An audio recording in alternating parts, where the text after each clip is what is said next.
Hello అండి, నమస్తే. Welcome to Silas kitchen.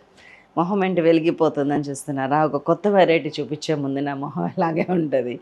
జనరల్గా ఏంటంటే బగారా బాయింగన్ అని చాలా ఫేమస్ ఉంటుంది అనమాట. అంటే బగారాలోకి అండ్ వెజ్ బిర్యానీలోకి, బిర్యానీ అంటే ఏది లేకుండా పులావ్ అంటారు కదా, నాన్ వెజ్ కానీ వెజ్, దాన్ని బగారా అంటారు ఇటు సైడ్. ఆ బగారాలోకి బెస్ట్ కాంబినేషన్ ఏంటంటే బాయింగన్ కర్రీ. బాయింగన్ అంటే వంకాయని ఫుల్ ఉంచి దానిలోకి వేసే మసాలా స్పెషల్ ఉంటుంది అనమాట. సో ఆ మసాలాతోని కొన్ని వేరియేషన్స్తో బీరకాయ బాయింగన్ చేయబోతున్నాను నేను. సూపర్ రెసిపీ, అసలు చాలా టేస్టీగా ఉంటుంది. ఇంగ్రీడియంట్స్ ఒక్కసారి చూద్దామా? బీరకాయలు, ఉల్లిపాయ, పచ్చిమిరపకాయలు, కరివేపాకు, కొత్తిమీర, ఆవాలు, జీలకర్ర, మెంతులు, ఉప్పు, పసుపు, కారం, వెల్లుల్లి, నువ్వులు, పల్లీలు, చింతపండు, టమాటా, ఆయిల్, అల్లం. సింపుల్ అంటారు మీరు, చాలా ఇంగ్రీడియంట్స్ చెప్పారు. అంటే మనం చేసుకున్న దాన్ని బట్టి ఉంటుందండి నిజంగా. ఒక పక్కన ఒకటి ఉడుకుతూ ఉంటే ఆల్రెడీ నాకు చికెన్ ఫ్రై అవుతుంది అక్కడ పొయ్యి మీద. నేను ఇక్కడ బీరకాయ కూర ఇట్లా చేసేసుకుంటున్నాను. మీలో చాలామంది అలా చేస్తారు, మల్టీ టాస్కింగ్. ఇది కూడా మల్టీ టాస్కింగ్ లాంటిదే ఒక రకంగా. సో ఫస్ట్ ఏం చేయాలంటే, పల్లీలు ఎన్ని తీసుకుంటారంటే, ఈ 1/2 కిలో బీరకాయ ముక్కలు ఇలా కట్ చేయండి. పొట్టు తీయనట్టు తీయండి. ఇట్లా పెద్ద పీసెస్ కట్ చేయండి, చాలా బాగుంటుంది. ఇందులోకి బీరకాయ కూడా చితిపి అన్నంలో కలుపుకొని తినేటట్టు ఉంటుంది. ఇది చాలా టేస్టీగా ఉంటుంది. ఇలా కట్ చేసుకున్న తర్వాత 1/2 కిలో బీరకాయలకి ఒక 3 టీ స్పూన్స్ పల్లీలు తీసుకుంటే 1.5 టీ స్పూన్, అందులో సగం నువ్వులు తీసుకోండి. ఫస్ట్ ఒక చుక్క నూనె వేసుకుంటున్నా. ఉల్లిపాయ ఫస్ట్ వేసేస్తున్నాను. ఈ 6 రకాల మసాలాలతోటి 600 రకాల కూరలు చేయొచ్చు. పల్లీలు వేగుతున్నాయి. పల్లీల్లో సగం నువ్వులు తీసుకోండి ఎప్పుడైనా. జీలకర్ర, నువ్వుల్లో 3వ వంతు జీలకర్ర ఎత్తుకోండి. దీన్ని మిక్సీ చేసుకొని వచ్చి మనం మంచిగా ఒక జార్లో స్టోర్ చేసుకుంటే కనీసం 2-3 బైంగన్ మసాలా కర్రీస్లోకి ఇది యూజ్ అవుతుంది. సో ఈ ముద్దని యూజ్ చేసి పెట్టుకోవాలి అంతే. నేను ఇవన్నీ మసాలాస్ ఒక 6 మసాలాస్ ఫ్రిడ్జ్లో చేసి పెట్టుకుంటే మీకు 600 రకాల కూరలు ఎట్లా చేయొచ్చు నిన్న ఒక వీడియోలో ఎక్స్ప్లెయిన్ చేశాను. దాంట్లో చేసిన మసాలానే ఇది. చెప్పాను ఆ వీడియోలో కూడా. ఆ సిరీస్లో 6 మసాలాలు యూజ్ చేస్తా వంటలు చేస్తానని. కావాలంటే ఫాలో అవ్వండి. చాలా టేస్టీగా డిఫరెంట్గా ఉండే కర్రీస్. సో ఇవన్నీ పక్కకు పెట్టుకుందాం, కర్రీ స్టార్ట్ చేద్దాం. మసాలా రెడీగా ఉంది మనకి. సో నేను రెగ్యులర్ ర్యాండమ్ కడాయి, దీనికోసం సపరేట్గా ఇట్లాంటిదే యూజ్ చేయండి అంటానికి లేదు. Any random kadai you can take. మా పెద్దమ్మాయి వచ్చింది, చికెన్ ఫ్రై అడిగింది, చేస్తాను. అందులో ఒక చిన్న ఎక్స్పెరిమెంట్ చేశాను. అది సక్సెస్ అయితే కనుక మీకు మళ్ళీ నేను చేసి చూపిస్తాను. జస్ట్ ఒక 3 to 4 tea spoons of oil చాలు. బీరకాయ కానీ సొరకాయ కానీ నీళ్ళు ఉండే కర్రీస్ ఉంటాయి చూసారా, దోసకాయ, ఇవి హెల్త్కి చాలా మంచిది ఉంటుంది. తీగజాతి మొక్కలు భూమిని నుంచి ఎంత పైకి పాగి కాస్తాయో అవి మనకి అంత మంచిది. ఆకాశం దిశగా వెళ్ళే మన బాడీలో ఎదుగుదలకు అంత దోహదపడతాయి. వాటిని ఎన్ని రకాలుగా చేసి పిల్లలకు పెట్టాలా, మనం తినాలా అనేది ఆలోచించాలి.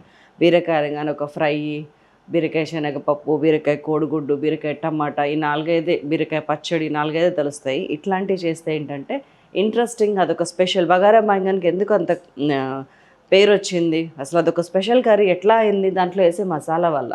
సో ఆ మసాలాను యూజ్ చేసి బీరకాయ వండితే ఎలా ఉంటుంది, బెండకాయ వండితే ఎలా ఉంటుంది, వంకాయ ఆల్రెడీ వండుతున్నారు, ఇంకా అదర్ థింగ్స్, దొండకాయ వండితే ఎలా ఉంటుంది, ఇవన్నీ చూడండి. You will be successful in your kitchen. Lighter ఇచ్చేసి అగ్గిపెట్టే మనకి. మా ఇంటి వెనుక దగ్గరుండి మిరపకాయలు, మార్చిన కారం కోసం మిరపకాయలు వేయిస్తున్నానండి. అక్కడ ఫ్యాక్టరీ దగ్గర వేయిస్తే అందరూ గొడ్ర వస్తుంది అది ఇది అంటున్నారు. మా ఇల్లు కొంచెం పక్కన అంత ఖాళీ ప్లేస్ ఉంటుంది కాబట్టి ఇక్కడ తీసుకొచ్చి మరీ వేయిస్తున్నా. సో 1/2 టీ స్పూన్ జీలకర్ర, 1/2 టీ స్పూన్ ఆవాలు, కొద్దిగా మెంతులు, ఇవి పోపులు వేసేస్తున్నా.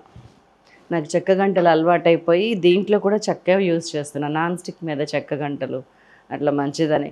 ఈవెన్ మన ఇత్తడి సామాన్లకి లోపల కళాయి ఉంటుంది కదా, అది కూడా పోతుంది కొన్ని రోజులకి. దాన్ని మళ్ళీ వేయించుకొచ్చుకోవాలి. దానికి కూడా చెక్క గంటలు బెస్ట్. స్పాచులాస్ వాడండి, బాగుంటుంది.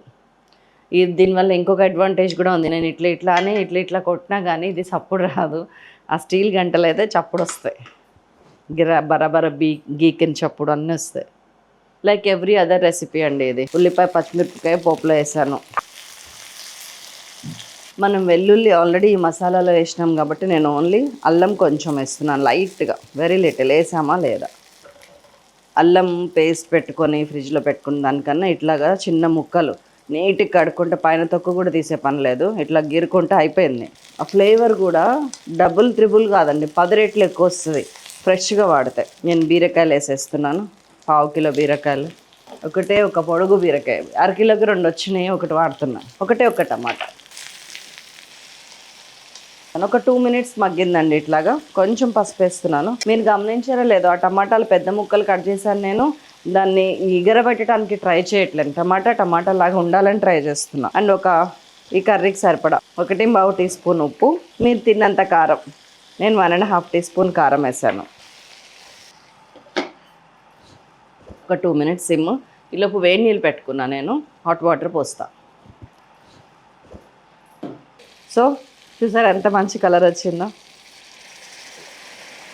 ముక్క మునిగే వరకు వాటర్ పోస్తున్నాను సిమ్లోనే. ఇంకా నుంచి మొత్తం బీరకాయ మనం పెద్ద ముక్కలు కోసాము, కానీ లేత బీరకాయ మంచిగా ఉడకనివ్వండి. ఇంకొన్ని వాటర్ పోస్తాను నేను, ఎందుకంటే గ్రేవీ మసాలా మనం అది బైంగన్ మసాలా వేసిన తర్వాత చిక్కగా అవుతుంది. ఆ గ్రేవీ అలా ఉండాలంటే కొన్ని వాటర్ పోయాలి, కన్సిస్టెన్సీ కరెక్ట్ వస్తుంది అప్పుడు. సో మూత పెట్టేస్తున్నాను. ఒక 5 నిమిషాలు బీరకాయ వీటన్నిటితోటి ఉడికినాక, నాకు బీరకాయ 75% ఉడికింది అని కన్ఫర్మేషన్ వచ్చినాక అప్పుడు ఈ మసాలా వేస్తాను. దాదాపు 7-8 నిమిషాలు ఉడికింది. నేను రసం పెట్టేసాను, ఈలోపు చికెన్ ఫ్రైలో పని చూస్తున్నాను. ఇదే ఉడికిపోయింది. ఇగో చూడండి, బీరకాయ చాలా మెత్తగా అయిపోయింది. అట్లా కొంచెం కసక్కుంటేనే బాగుంటుంది. కిస్ కిస్ కిసా ఏంటో మనసులో ఉన్నాయి టక్కని చెప్పడానికి కూడా భయపడతాం మనం, జనరల్గా అంతే. ఎందుకంటే మనం నిన్న నూరి పెట్టుకున్న మసాలా ఇది 1 వీక్ 10 డేస్ దాకా నిల్వ ఉంటుంది మీకు. దాంట్లోంచి నాకు ఇక్కడ ఎంత కావాలి, ఒక 1.5-2 టీ స్పూన్స్ మీకు ఫస్ట్లో చూపించాను కదా, అదే మసాలా 2 టీ స్పూన్స్ వేసాను, కలిపేస్తున్నాను.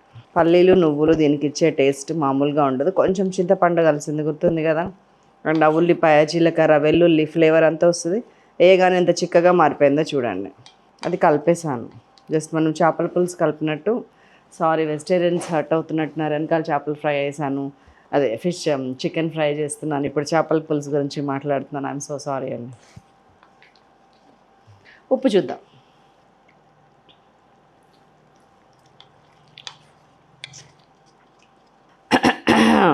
ఈ టేస్ట్ మాటల్లో చెప్పలేను, మీరు టేస్ట్ చేసి తినాల్సిందే. కరివేపాకు లేతదని చెప్పి నేను లాస్ట్కి వేస్తున్నాను, ఆ ఫ్లేవర్ అలాగే ఉండాలని. ఇట్లా లేత దొరికి వాడగలిగితే వాళ్ళ అదృష్టవంతులు నా దృష్టిలో. కొత్తిమీర కూడా వేస్తాను. ఒక్క 2 మినిట్స్ అంతే, 2-3 మినిట్స్. బీరకాయ ఉడికిపోయింది.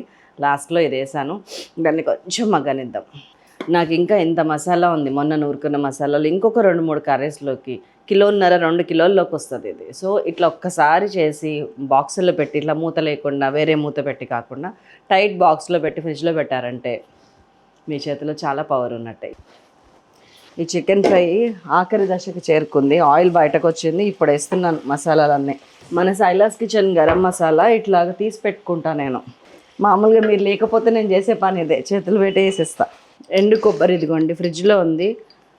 తురిమిన ఎండు కొబ్బరి, గ్రైండ్ చేసిన ఎండు కొబ్బరి కాదు, ఎండు కొబ్బరి చిప్పలు తీసుకొని తురిమి ఇట్లా పెట్టేస్తే చాలా రోజులు నిలువ ఉంటుంది, బాగుంటుంది. ఇవాళ ఒక ఎక్స్పెరిమెంట్ చేశాను అన్నాను కదా, ఇదే ఫ్రై. రసం కూడా ఆల్మోస్ట్ అయిపోవచ్చింది. So this is also finished. చాలు, లైట్గా అక్కడక్కడ ఆయిల్ బయటకు వస్తుంది. కట్టేసాను స్టవ్, కొత్తిమీర చల్లేసాను. ఇందులో పులుపు వేసాం కాబట్టి కాస్ట్ ఐరన్ కడాయిలో ఎక్కువసేపు ఉంచకండి. కూర అయిపోగానే కట్టేయండి. మామూలుగా అయితే నేను ఉంచేస్తాను అనమాట.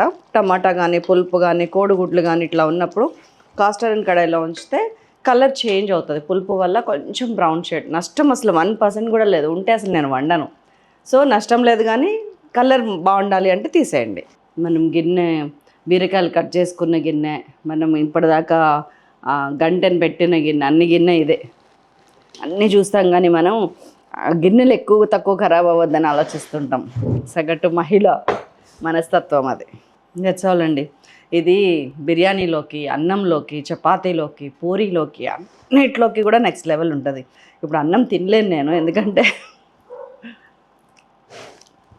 రారామ్మని అది పిలుస్తుంది. అండ్ ఇది నెక్స్ట్ లెవెల్. ఇది దానికి మించి నన్ను అడిగితే, ఎందుకంటే వెజిటేరియన్లో కొత్తగా కనిపెట్టడము, వెజిటేరియన్లో కొత్త టేస్ట్లను ఇన్వెంట్ చేయడం నాకు చాలా ఇష్టమైన పని. అందులో ఇది మీరు తప్పకుండా చేసి తీరాలని మనస్ఫూర్తిగా కోరుకుంటూ మరొక అద్భుతమైన రెసిపీతో మేము ముందుకు వస్తాను. అంతవరకు సెలవు, నమస్తే. రేపటి వీడియోలో ఏం చేస్తానంటే వంకాయ కొత్తిమీర కారం వేసి చేస్తాను. అది కూడా మనం ఆల్రెడీ తయారు చేసిన గ్రీన్ మసాలా అవన్నీ యూజ్ చేసి చూడండి తప్పకుండా.